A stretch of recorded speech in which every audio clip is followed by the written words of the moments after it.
നമസ്കാരം. റിലീസ് വാർത്തകളിലേക്ക് സ്വാഗതം. ആദ്യം നോക്കാം പ്രധാന വാർത്തകൾ. ഇറാന് പിന്തുണ നൽകുമെന്ന് UN സുരക്ഷാ കൗൺസിലിൽ ചൈനയും റഷ്യയും. ഏത് അമേരിക്കൻ സൈനിക ആക്രമണവും വലിയ യുദ്ധത്തിന് വഴിവെക്കുമെന്ന് കൗൺസിലിൽ വിലയിരുത്തൽ. ഇറാനിൽ നിന്നുള്ള ഇന്ത്യക്കാരുടെ ആദ്യ സംഘം മടങ്ങിയെത്തി.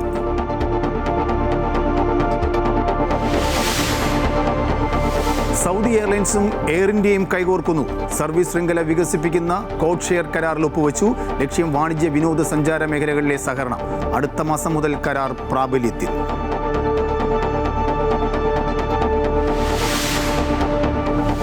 കുവൈറ്റിലെ റെസിഡൻഷ്യൽ ഏരിയകളിൽ പുതിയ സ്വകാര്യ സ്കൂളുകൾ അനുവദിക്കില്ല. 2027-28 അധ്യയന വർഷത്തിൽ പ്രവർത്തിക്കുന്ന സ്കൂളുകളുടെ മുനിസിപ്പൽ അംഗീകാരങ്ങളും ലൈസൻസുകളും റദ്ദാക്കുമെന്ന് മുന്നറിയിപ്പ്.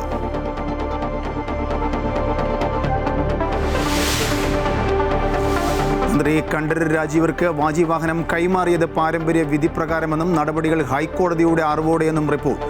എല്ലാം നടന്നത് അഡ്വക്കേറ്റ് കമ്മീഷണറുടെ സാന്നിധ്യത്തിലെന്ന് അഡ്വക്കേറ്റ് കമ്മീഷണറുടെ റിപ്പോർട്ടിൽ പരാമർശം.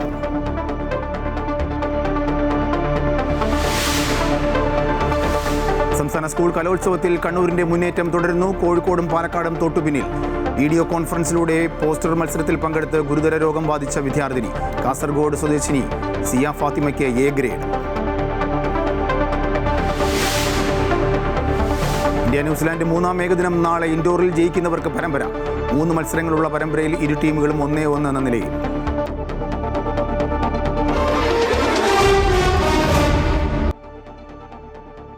സംഘർഷം ലഘൂകരിക്കാൻ ഇറാന് പിന്തുണ നൽകുമെന്ന് ചൈനയും റഷ്യയും. UN സുരക്ഷാ കൗൺസിലിൽ ചൈനയും റഷ്യയും ഇക്കാര്യം അറിയിച്ചു. ഏത് അമേരിക്കൻ സൈനിക ആക്രമണവും വലിയ യുദ്ധത്തിന് വഴിവെക്കുമെന്നാണ് വിലയിരുത്തൽ. അതേസമയം ഇറാനിൽ നിന്നുള്ള ഇന്ത്യക്കാരുടെ ആദ്യ സംഘം മടങ്ങിയെത്തി. ഇറാനിലെ സ്ഥിതി ഭയാനകമെന്ന് മടങ്ങിയെത്തിയവർ പ്രതികരിച്ചു. പശ്ചിമേഷ്യയിൽ യുദ്ധഭീതി ശക്തമാകുന്ന സാഹചര്യത്തിലാണ് സംഘർഷം ലഘൂകരിക്കാനുള്ള ഇടപെടലുകൾ ഉണ്ടാകുന്നത്. സൈനിക നടപടിക്കൊരുങ്ങിയ അമേരിക്ക അയഞ്ഞത് മേഖലയിൽ വലിയ ആശ്വാസം നൽകുന്നുണ്ട്. ഇറാനെ അമേരിക്ക ആക്രമിച്ചാൽ മിഡിൽ ഈസ്റ്റ് മേഖലയിൽ സംഘർഷം വ്യാപിക്കുമെന്ന ആശങ്കയാണ് എല്ലാവരും പങ്കുവയ്ക്കുന്നത്. ആഭ്യന്തര സംഘർഷം പരിഹരിക്കാൻ ഇറാന് പിന്തുണയുമായി ചൈനയും റഷ്യയും രംഗത്തെത്തി. രാജ്യത്തിന്റെ പരമാധികാരത്തെ ബഹുമാനിക്കണമെന്ന് പറഞ്ഞ ചൈനയും റഷ്യയും UN സുരക്ഷാ കൗൺസിലിൽ ഇറാന് പിന്തുണ വാഗ്ദാനം ചെയ്തു. അതേസമയം ഇറാനിൽ നിന്നുള്ള ഇന്ത്യക്കാരുടെ ആദ്യ സംഘം മടങ്ങിയെത്തി. हमें आइडिया नहीं था, हमें इंटरनेट ही नहीं था, लेकिन हम खुद आए हैं फिलहाल. हमें कुछ आइडिया नहीं, अभी नहीं. हाँ, सुनने में आ रहा था, बट हमने देखा नहीं कुछ. 9,000 ഇന്ത്യക്കാർ നിലവിൽ ഇറാനിലുണ്ട് എന്നാണ് വിദേശകാര്യ മന്ത്രാലയം വ്യക്തമാക്കുന്നത്. ഇറാനിൽ നിന്നുള്ള അന്താരാഷ്ട്ര വിമാന സർവീസുകൾ നിർത്തിയ സാഹചര്യത്തിൽ പ്രത്യേക വിമാനങ്ങളുടെ സഹായത്തോടെയാണ് ഒഴിപ്പിക്കൽ. ടെഹ്റാൻ, ഇസ്ഫഹാൻ എന്നീ നഗരങ്ങളിലെ മെഡിക്കൽ കോളേജുകളിൽ ഇന്ത്യൻ വിദ്യാർത്ഥികൾ പഠിക്കുന്നുണ്ട്. ഇന്റർനെറ്റ് വിച്ഛേദിച്ചിരിക്കുന്ന സാഹചര്യത്തിൽ എല്ലാ ഇന്ത്യക്കാരെയും ബന്ധപ്പെടുന്നതിന് എംബസി പ്രതിസന്ധി നേരിടുന്നുണ്ട് എന്നാണ് വിവരം. അമേരിക്കൻ ആക്രമണം ഉടനില്ല എന്ന സൂചനകൾ വന്നെങ്കിലും സ്ഥിതിഗതികൾ സങ്കീർണമെന്നാണ് വിലയിരുത്തൽ. News desk Amrita TV. ശബരിമല സ്വർണ്ണക്കൊള്ളയുമായി ബന്ധപ്പെട്ട നിർണായക ശാസ്ത്രീയ പരിശോധനാ ഫലം വിജിലൻസ് കോടതി അന്വേഷണ സംഘത്തിന് കൈമാറി. കഴിഞ്ഞ ദിവസം VSSയിൽ നിന്നും പരിശോധനാ ഫലം സീൽ വെച്ച കവറിൽ കൊല്ലം വിജിലൻസ് കോടതിയിൽ നൽകിയിരുന്നു. നഷ്ടപ്പെട്ട സ്വർണത്തിന്റെ മൂല്യം, പുരാവസ്തു മൂല്യം തുടങ്ങിയ വിവരങ്ങൾ അടങ്ങിയ റിപ്പോർട്ടാണ് കൈമാറിയത്. ഈ റിപ്പോർട്ട് വിശദമായി പരിശോധിച്ച ശേഷമായിരിക്കും തുടർ നടപടികൾ സ്വീകരിക്കുക. ശബരിമല സ്വർണ്ണക്കൊള്ളയുമായി ബന്ധപ്പെട്ട അന്വേഷണത്തിന്റെ ഗതി തന്നെ നിർണ്ണയിക്കുന്ന റിപ്പോർട്ടാണ് കൊല്ലം വിജിലൻസ് കോടതി SITക്ക് കൈമാറിയിരിക്കുന്നത്. ശബരിമലയിൽ ഇപ്പോഴുള്ളത് പഴയ പാളികളാണോ പുതിയതാണോ എന്നതും പാളികളിലെ സ്വർണത്തിന്റെ അളവ് നിർണ്ണയിക്കുന്ന ശാസ്ത്രീയ പരിശോധന നടന്നത് VSSയിലാണ്. 15 സാമ്പിളുകളാണ് പരിശോധിച്ചത്. എത്രത്തോളം സ്വർണം നഷ്ടമായി എന്നറിയുന്നതിൽ ഈ പരിശോധനാ ഫലം നിർണായകമാണ്. 42 കിലോ പാളികൾ ചെന്നൈ സ്മാർട്ട് ക്രിയേഷൻസിൽ എത്തിച്ച് രാസമിശ്രിതം ഉപയോഗിച്ച് സ്വർണം വേർതിരിച്ച് കട്ടിയാക്കി എന്നാണ് SIT കോടതിയിൽ നൽകിയ റിപ്പോർട്ടിലുള്ളത്. എന്നാൽ SITയുടെ അന്വേഷണത്തെ സാധൂകരിക്കുന്ന പരിശോധനാ ഫലമാണോ റിപ്പോർട്ടിലുള്ളത് എന്നാണ് അറിയേണ്ടത്. ശബരിമലയിൽ നിന്ന് ശേഖരിച്ച സാമ്പിളുകൾക്ക് പുറമെ കേസിലെ പ്രതിയായ ഗോവർദ്ധനിൽ നിന്ന് കണ്ടെടുത്ത സ്വർണവും ശാസ്ത്രീയ പരിശോധനയ്ക്ക് വിധേയമാക്കിയിട്ടുണ്ട്.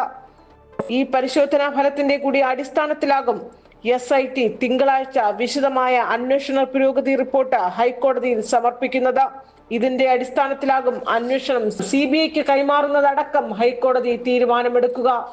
അമൃത ന്യൂസ്, തിരുവനന്തപുരം. തന്ത്രി കണ്ഠരര് രാജീവർക്ക് വാജിവാഹനം കൈമാറിയത് പാരമ്പര്യ വിധി പ്രകാരമെന്നും നടപടികൾ ഹൈക്കോടതിയുടെ അറിവോടെയെന്നും റിപ്പോർട്ട്. എല്ലാം നടന്നത് അഡ്വക്കേറ്റ് കമ്മീഷണറുടെ സാന്നിധ്യത്തിലാണെന്നാണ് അഡ്വക്കേറ്റ് കമ്മീഷണർ റിപ്പോർട്ടിൽ പറയുന്നത്. 2017 മാർച്ചിലാണ് ഇക്കാര്യം ഹൈക്കോടതി അറിയിച്ചത്. വാജിവാഹന കൈമാറ്റം അടക്കം എല്ലാം ഹൈക്കോടതി അംഗീകരിച്ചിട്ടുണ്ടെന്നും കൊടിമര നിർമ്മാണ പ്രവൃത്തി മാതൃകാപരമെന്ന് ഹൈക്കോടതി നിരീക്ഷിച്ചുവെന്നും റിപ്പോർട്ടിലുണ്ട്. ശബരിമല സ്വർണ്ണക്കൊള്ള കേസിൽ അറസ്റ്റിലായ ദേവസ്വം ബോർഡ് മുൻ അംഗം KP ശങ്കരദാസിനെ തിരുവനന്തപുരം മെഡിക്കൽ കോളേജ് ആശുപത്രിയിലേക്ക് മാറ്റി. പൂജപ്പുര ജയിൽ ഉദ്യോഗസ്ഥരെത്തിയാണ് തിരുവനന്തപുരത്തെ സ്വകാര്യ ആശുപത്രിയിൽ നിന്നും മെഡിക്കൽ കോളേജ് ആശുപത്രിയിലേക്ക് മാറ്റിയത്. മെഡിക്കൽ കോളേജിൽ ജയിൽ അധികൃതരുടെ മേൽനോട്ടത്തിൽ ചികിത്സകൾ പുരോഗമിക്കുന്നതാണ്. തിരുവിതാംകൂർ ദേവസ്വം ബോർഡിൻ്റെ കീഴിലുള്ള ക്ഷേത്രങ്ങളിലെ ശാന്തി നിയമനത്തിന് തന്ത്രവിദ്യാലയങ്ങളുടെ സർട്ടിഫിക്കറ്റ് യോഗ്യതയായി അംഗീകരിച്ച ഹൈക്കോടതി വിധിക്കെതിരെ സുപ്രീം കോടതിയിൽ ഹർജി സമർപ്പിച്ച് അഖില കേരള തന്ത്രി സമാജം. തിരുവിതാംകൂർ ദേവസ്വം ബോർഡിൽ പാർട്ട് ടൈം തന്ത്രിമാരുടെ തസ്തികകളിലേക്ക് അപേക്ഷ ക്ഷണിച്ച് 2023 പുറപ്പെടുവിച്ച വിജ്ഞാപനത്തിൽ നിഷ്കർഷിച്ച യോഗ്യതയാണ് ചോദ്യം ചെയ്ത് ഹർജി നൽകിയിരിക്കുന്നത്. നേരത്തെ കേരള ഹൈക്കോടതി ദേവസ്വം ബോർഡും കേരള ദേവസ്വം റിക്രൂട്ട്മെൻറ്റ് ബോർഡും അംഗീകരിച്ച തന്ത്രവിദ്യാലയങ്ങൾ നൽകുന്ന സർട്ടിഫിക്കറ്റ് യോഗ്യതയായി അംഗീകരിക്കാമെന്ന് വിധിച്ചിരുന്നു. എന്നാൽ താന്ത്രിക വിദ്യാഭ്യാസം നൽകുന്ന വിദ്യാലയങ്ങളെ വിലയിരുത്താനും അംഗീകാരം നൽകുവാനുമുള്ള വൈദഗ്ധ്യമോ നിയമപരമായ അധികാരമോ തിരുവിതാംകൂർ ദേവസ്വം ബോർഡിന് ഇല്ല എന്നാണ് അഖില കേരള തന്ത്രി സമാജത്തിൻ്റെ വാദം.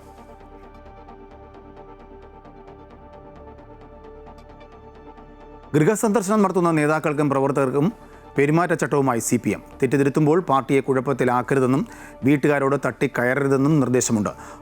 പത്മകുമാറിനെതിരെ ഉചിതമായ ഘട്ടത്തിൽ നടപടിയെടുക്കുമെന്നും RSSനെതിരായ വിമർശനം ഹിന്ദുക്കൾക്കെതിരെ അല്ല എന്നും ജമാഅത്ത് ഇസ്ലാമിക്കെതിരായ വിമർശനം മുസ്ലിങ്ങൾക്കെതിരല്ലെന്നും ബോധ്യപ്പെടുത്തണം.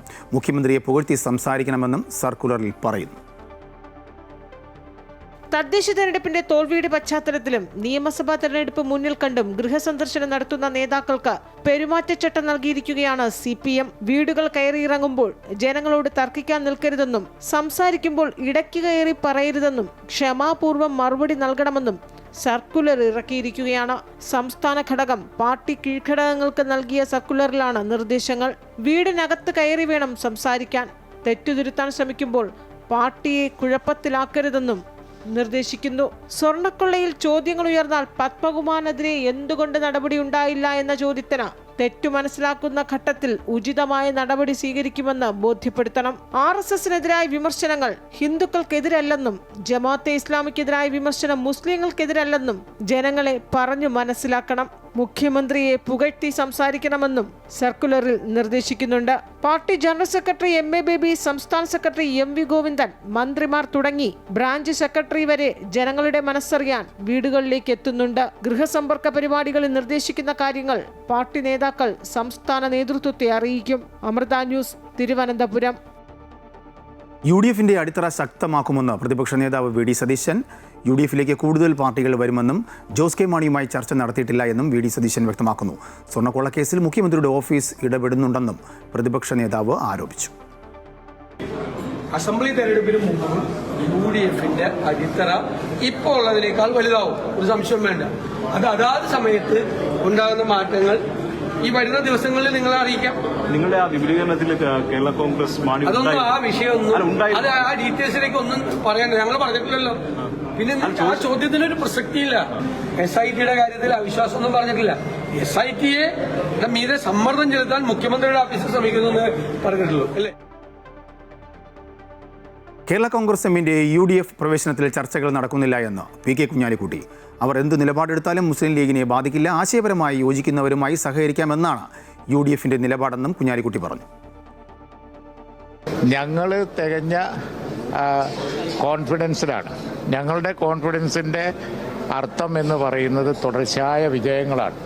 ഉപതെരഞ്ഞെടുപ്പ്, പാർലമെൻറ്റ് തെരഞ്ഞെടുപ്പ്, അസംബ്ലി തെരഞ്ഞെടുപ്പ് ബാക്കിയിരിക്കെ നടന്ന ഞങ്ങൾക്ക് ഏറ്റവും പ്രതികൂലമാവേണ്ടിയിരുന്ന പഞ്ചായത്ത് തെരഞ്ഞെടുപ്പ്, അത്രയും കഴിഞ്ഞിട്ട് ഞങ്ങൾ ഇതൊക്കെ ചെയ്തുകൊണ്ടിരിക്കുമ്പോൾ നിങ്ങൾ കേരള കോൺഗ്രസിൻ്റെ കാര്യം ചോദിക്കുന്നു.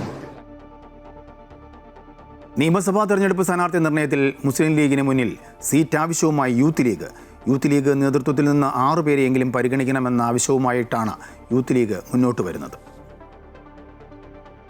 നിയമസഭാ തെരഞ്ഞെടുപ്പ് വരാനിരിക്കെ യൂത്ത് ലീഗിന് അർഹമായ പരിഗണന നൽകണമെന്ന അഭിപ്രായമാണ് സംസ്ഥാന കമ്മിറ്റി യോഗത്തിൽ ഉയർന്നത്.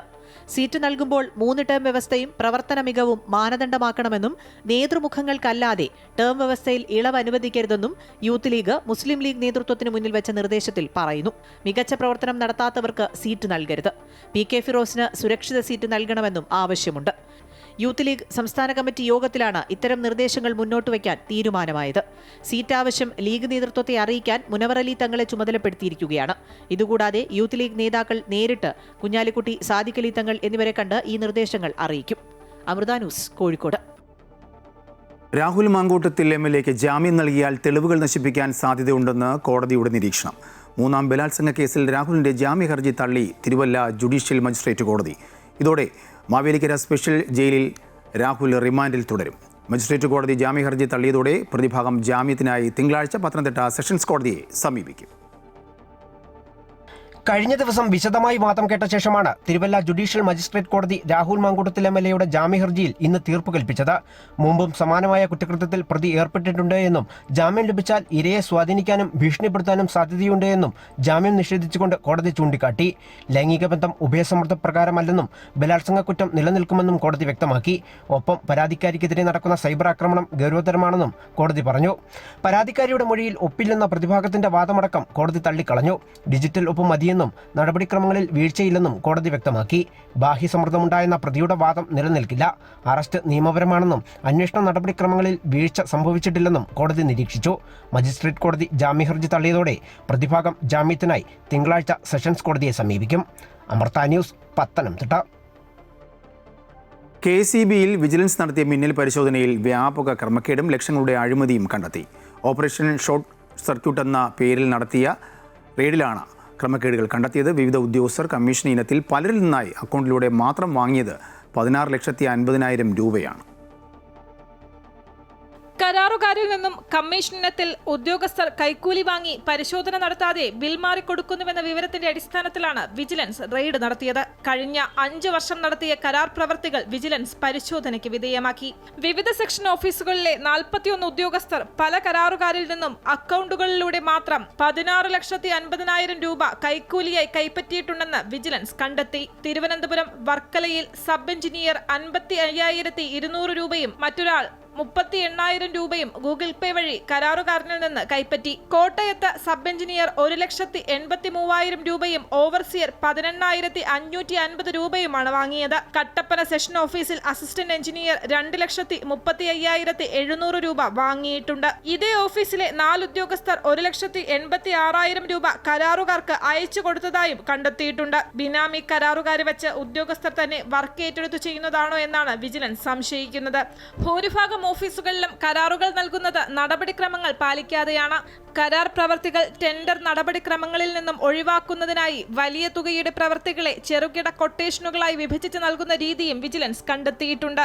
ഒരേ കരാറുകാരന് തന്നെ വിവിധ പ്രവർത്തികളുടെ കരാർ വർഷങ്ങളായി നൽകിയിരിക്കുന്നതായും കരാറടിസ്ഥാനത്തിൽ ഏറ്റെടുത്തിരിക്കുന്ന വാഹനങ്ങളുടെ ഉപയോഗത്തിൽ ക്രമക്കേടുകൾ നടക്കുന്നതായും വിജിലൻസ് കണ്ടെത്തിയിട്ടുണ്ട്. ഭൂരിഭാഗം ഓഫീസുകളിലും കരാർ പ്രവർത്തികളുടെ ഫയലുകൾ കൃത്യമായി സൂക്ഷിക്കുന്നില്ല. ഇത്തരത്തിൽ സംസ്ഥാനത്തെ വിവിധ ഓഫീസുകളിൽ ലക്ഷങ്ങളുടെ കൈക്കൂലി ഇടപാടുകളാണ് നടന്നിട്ടുള്ളത്. അമൃത ന്യൂസ്, തിരുവനന്തപുരം. ഇടുക്കി ചിന്നക്കനാലിൽ നിയമം ലംഘിച്ച് ഭൂമി വാങ്ങിയെന്ന കേസിൽ വിജിലൻസ് ചോദ്യം ചെയ്തെന്ന് മാത്യു കുഴൽനാടൻ MLA. സ്ഥലം വാങ്ങിയ ശേഷം അധിക ഭൂമി ചേർത്തിട്ടില്ല എന്നും ഭൂമിയുടെയും കെട്ടിടത്തിൻ്റെയും വില കുറച്ച് കാണിച്ചിട്ടില്ല എന്നും MLA പ്രതികരിച്ചു. അഴിമതിക്കാരനെന്ന് പ്രസംഗിക്കാൻ വേണ്ടി പിണറായി സർക്കാർ വിജിലൻസ് കേസ് എടുത്തെന്നും അദ്ദേഹം ആരോപിച്ചു. ദുബായിലെ പ്രധാന മെട്രോ സ്റ്റേഷനുകളിലൊന്നായ Burj Khalifa Dubai Mall metro station വിപുലീകരിക്കുന്നു. പ്രതിദിനം 2 ലക്ഷത്തിലേറെ യാത്രക്കാരെ സ്വീകരിക്കാനാവും വിധമുള്ള സൗകര്യങ്ങൾ ഇവിടെ ഏർപ്പെടുത്തും. ഇത് സംബന്ധിച്ച ധാരണാപത്രത്തിൽ ദുബായ് റോഡ്സ് ആൻഡ് ട്രാൻസ്പോർട്ട് അതോറിറ്റിയും MR ഗ്രൂപ്പും ഒപ്പുവെച്ചു. നിലവിൽ ഉള്ളതിനേക്കാൾ 65% സൗകര്യങ്ങൾ വർദ്ധിപ്പിക്കും. 6,500 ചതുരശ്ര മീറ്ററാണ് നിലവിൽ Burj Khalifa Dubai Mall metro സ്റ്റേഷൻ്റെ വിസ്തൃതി.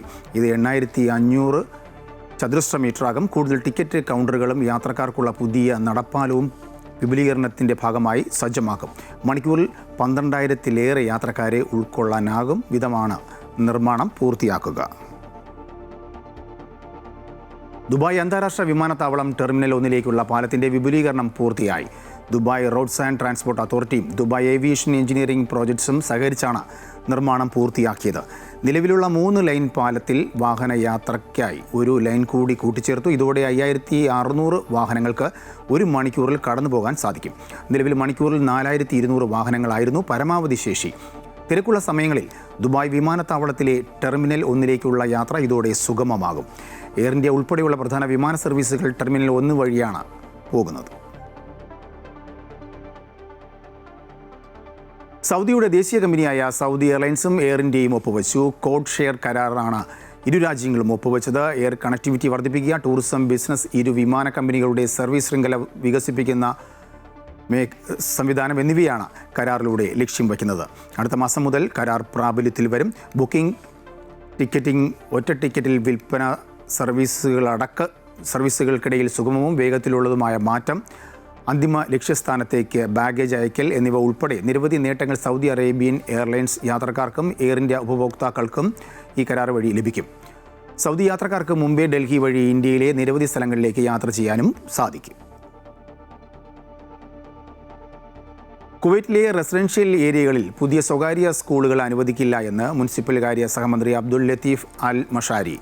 റെസിഡൻഷ്യൽ ഏരിയകളിൽ പ്രവർത്തിക്കുന്ന സ്വകാര്യ സ്കൂളുകളുടെ മുനിസിപ്പൽ അംഗീകാരങ്ങളും ലൈസൻസുകളും റദ്ദാക്കുന്നതിനുള്ള അവസാന സമയപരിധി 2027-28 അധ്യയന വർഷമായി നിശ്ചയിച്ചു. സമയപരിധി എത്തിക്കഴിഞ്ഞാൽ റെസിഡൻഷ്യൽ ഏരിയകളിലെ സ്വകാര്യ സ്കൂളുകൾ അടച്ചുപൂട്ടാൻ വിദ്യാഭ്യാസ മന്ത്രാലയം നിർബന്ധിതരാകും. നിർദ്ദിഷ്ട അധ്യയന വർഷത്തിനപ്പുറം അത്തരം സ്കൂളുകളുടെ ലൈസൻസ് തുടരുകയോ പുതുക്കുകയോ ചെയ്യില്ല. തിരക്ക് കുറയ്ക്കുക, ഗതാഗതം മെച്ചപ്പെടുത്തുക എന്നിവയാണ് ഈ നടപടിയിലൂടെ ലക്ഷ്യമിടുന്നത്. കുവൈറ്റിലെ അഹമ്മദിയിലെ കത്തോലിക്ക ദേവാലയമായ Our Lady of Arabia church minor basilica പദവിയിലെത്തുന്നു. ഇതോടെ ഗൾഫ് മേഖലയിലെ ആദ്യ മൈനർ ബസിലിക്ക എന്ന പദവി ഈ ദേവാലയത്തിന് ലഭിച്ചു. വത്തിക്കാൻ സ്റ്റേറ്റ് സെക്രട്ടറി കർദിനാൾ പിയട്രോ പരോളി ചടങ്ങുകൾക്ക് നേതൃത്വം നൽകി. അറേബ്യൻ ഉപദ്വീപിലെ സഭയുടെ ദൗത്യത്തിനും പതിറ്റാണ്ടുകളായി തുടരുന്ന വിശ്വാസയാത്രയ്ക്കുമുള്ള അംഗീകാരമാണിതെന്ന് കർദിനാൾ പറഞ്ഞു.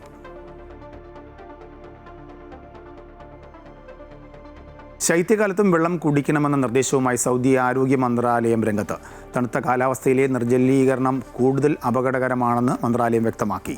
വെള്ളം കുടി കുറയ്ക്കുന്നത് നിരവധി ആരോഗ്യ പ്രശ്നങ്ങൾക്ക് കാരണമാകുമെന്നും ലൈവ് ഹെൽത്തി ആരോഗ്യ അവബോധ പ്ലാറ്റ്ഫോമിലൂടെ മന്ത്രാലയം വിശദീകരിച്ചു.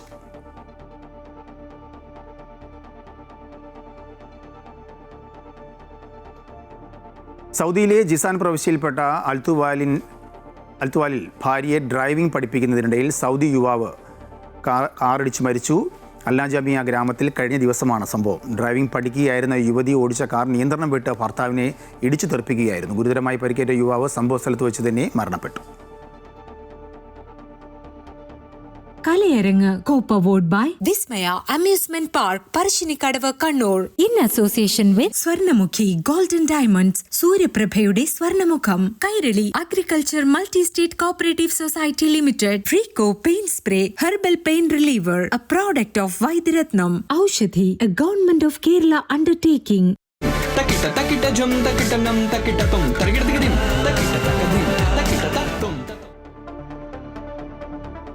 ഇനി കലോത്സവ വിശേഷങ്ങൾ നോക്കാം. സംസ്ഥാന സ്കൂൾ കലോത്സവത്തിലെ കൂടിയാട്ട മത്സരവേദിയിൽ ഇത്തവണയും പാരിപ്പള്ളി അമൃത സ്കൂളിലെ കുട്ടികളുടെ പ്രകടനം മികച്ചതായിരുന്നു. അവരുടെ പ്രകടനത്തിലേക്കും ഒപ്പം മത്സര വിശേഷങ്ങളിലേക്കും.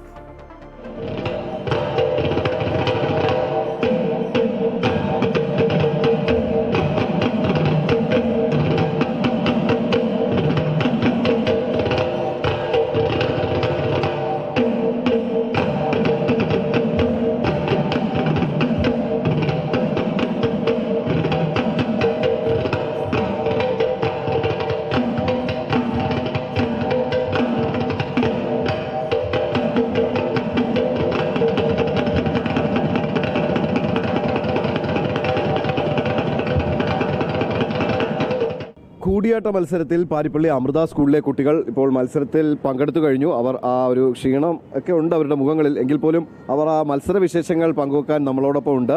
എങ്ങനെയുണ്ടായിരുന്നു മത്സരം? നന്നായിട്ട് ചെയ്യാൻ പറ്റിയ എല്ലാവർക്കും. പിന്നെ ദുർഗയുടെ ഒരു ഇതുണ്ടായിട്ട് അവൾ അതൊന്നും എല്ലാം മറന്നിട്ട് അവൾ നന്നായിട്ട് ചെയ്തു നമ്മളെല്ലാവരും. എന്തായിരുന്നു നിങ്ങൾ അവതരിപ്പിച്ച ആ കഥ? അതെന്തൊക്കെയായിരുന്നു സംഭവം? ഞങ്ങൾ അവതരിപ്പിച്ചത് ജഡായുവധമാണ്.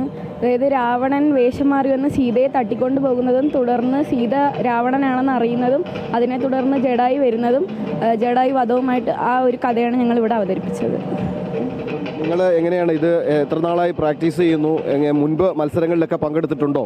ഞങ്ങൾ 3 വർഷമായിട്ട് സ്റ്റേറ്റിൽ വരുന്ന ടീമാണ്. അപ്പോൾ ഞങ്ങൾ ഇതൊരു സ്കൂൾ തുറന്ന് 2-3 മാസം കഴിഞ്ഞപ്പോൾ തൊട്ട് ഞങ്ങൾ പ്രാക്ടീസ് തുടങ്ങിയാണ്. മാഷന്മാർ അവരുടെ വീടെന്ന് പറയുന്നത് പാലക്കാടാണ്.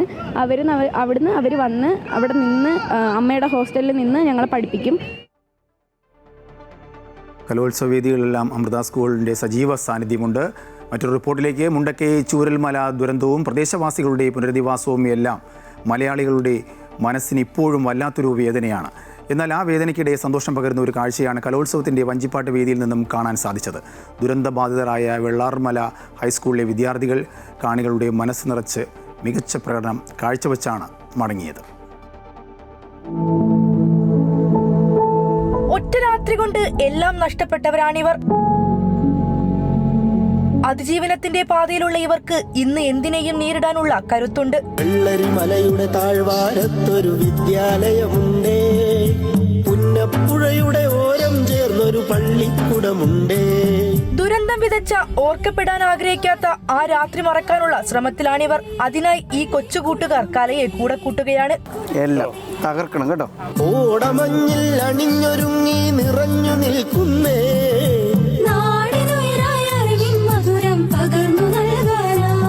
വേദിയിൽ വഞ്ചിപ്പാട്ടിന്റെ താളത്തിൽ ലയിക്കുമ്പോൾ എല്ലാവരുടെയും മുഖത്ത് പഴയ ആ പുഞ്ചിരി തെളിഞ്ഞു വന്നു.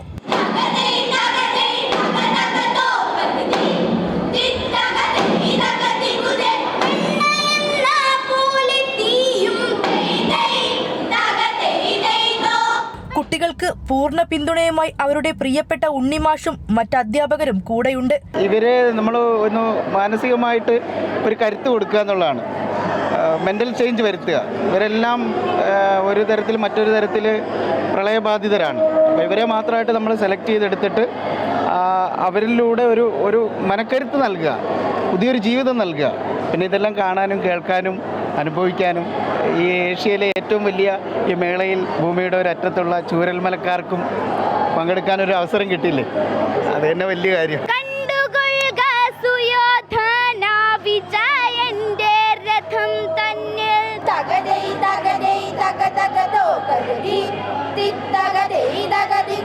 വളരെ മികച്ച പ്രകടനം കാഴ്ചവെച്ച് സദസ്സിന്റെ ആകെ കയ്യടി കരസ്ഥമാക്കിയാണ് എന്തായാലും വെള്ളാർമലയിലെ ചുണക്കുട്ടികൾ മടങ്ങുന്നത്. കലോത്സവ വേദിയിൽ നിന്നും ക്യാമറാമാൻ മനോജ് പേരാമ്പ്രയ്ക്കൊപ്പം വർഷ ഗിരീഷ്, അമൃത ന്യൂസ്.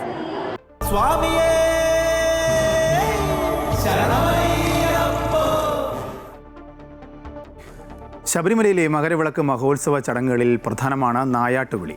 അയ്യപ്പ ചരിത്രവും ഐതിഹ്യവും പുരാതന വായ്മൊഴി ചൊല്ലുന്നതാണ് നായാട്ടുവിളി. റാന്നി പെരുന്നാട് പുന്നമുട്ടിൽ കുടുംബാംഗങ്ങൾക്കാണ് നായാട്ടുവിളിയുടെ കാരായ്മ അവകാശം. മകരവിളക്ക് ദിനം മുതൽ തുടർച്ചയായി 5 ദിവസമാണ് ശബരിമലയിൽ നായാട്ടുവിളി ചടങ്ങ് നടത്തുന്നത്.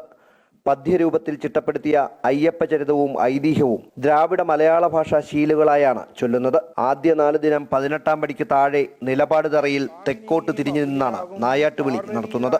5-ാം ദിനം ശരംകുത്തിയിലാണ് നായാട്ടുവിളി ചടങ്ങ്. അല്പാവേഷം ചേരുകന്നല്ല പാർത്താൻ, കേശവൻ അരുളിവണ്ണം ഈശനും കേട്ടു കോപാൻ, ഗിരിമകളോട് പേർത്ത് കുന്നേറി പോകുമ്പോൾ മാർഗമാം ഉദ്യാനത്തിൽ മൈക്കണ്ണാൾ വേഷം കണ്ടോ. മണ്ഡല മകരവിളക്ക് ഉത്സവവുമായി ബന്ധപ്പെട്ട് നായാട്ട് വിളിക്കാനുള്ള കാരായ്മാവകാശം പെരുന്നാട് പുന്നമുട്ടിൽ കുടുംബത്തിനാണ്. വേട്ടക്കുറിപ്പുണ്ട്. വേട്ടക്കുറിപ്പാണ് ശബരിമലയിൽ നായാട്ട് വിളിക്കുന്നത്. വേട്ടക്കുറിപ്പ് അയ്യപ്പൻ്റെ അവധാന കഥകൾ ഓരോന്നായി ഓരോ ശീലുകൾ ചൊല്ലിക്കൊടുക്കുമ്പോൾ കൂടെയുള്ള അനുയായികൾ ഹീ ഹൂ എന്ന് നീട്ടി വിളിക്കും. അതായത് അയ്യപ്പൻ നായാട്ടിന് പോയ സമയത്ത് അക്കരെ മലയിലുള്ള ആളുകളെ കൂടെ കൂട്ടാൻ നീട്ടി വിളിക്കുന്നതാണ് ഹീ ഹൂ എന്ന സങ്കല്പം. മണിമണ്ഡപത്തിൽ നിന്നും 18-ാം പടിക്ക് താഴേക്ക് നടത്തുന്ന അയ്യപ്പസ്വാമിയുടെ വിളക്കിനെഴുന്നള്ളിപ്പോടെയാണ് നായാട്ടുവിളി നടക്കുന്നത്. പെരുന്നാട് പുന്നമൂട്ടിൽ കുടുംബാംഗമായ PG മഹേഷാണ് നായാട്ടുവിളി കുറുപ്പ്. കുടുംബാംഗങ്ങളായ 12 പേരാണ് ഇവരുടെ സംഘത്തിലുള്ളത്. ക്യാമറമാൻ സനിൽ കുമാറിനൊപ്പം രജിത് കുമാർ, അമൃത ന്യൂസ്, സന്നിധാനം. ഇന്ത്യയിലെ ആദ്യത്തെ വന്ദേ ഭാരത് സ്ലീപ്പർ ട്രെയിനിൻ്റെ ഫ്ലാഗ് ഓഫ് പ്രധാനമന്ത്രി നരേന്ദ്രമോദി നിർവഹിച്ചു. ഹൗറയ്ക്കും ഗുവാഹത്തിക്കും ഇടയിലാണ് ട്രെയിൻ സർവീസ് നടത്തുന്നത്. മാൾഡ ടൗൺ സ്റ്റേഷനിലായിരുന്നു ഉദ്ഘാടന ചടങ്ങുകൾ. പശ്ചിമ ബംഗാളിലെ ഹൗറയ്ക്കും അസം തലസ്ഥാനമായ ഗുവാഹത്തിക്കും ഇടയിൽ സർവീസ് നടത്തുന്ന വന്ദേ ഭാരത് സ്ലീപ്പർ ട്രെയിൻ ദീർഘദൂര യാത്രകൾ വേഗതയേറിയതും സുരക്ഷിതവും സൗകര്യപ്രദവുമാക്കും.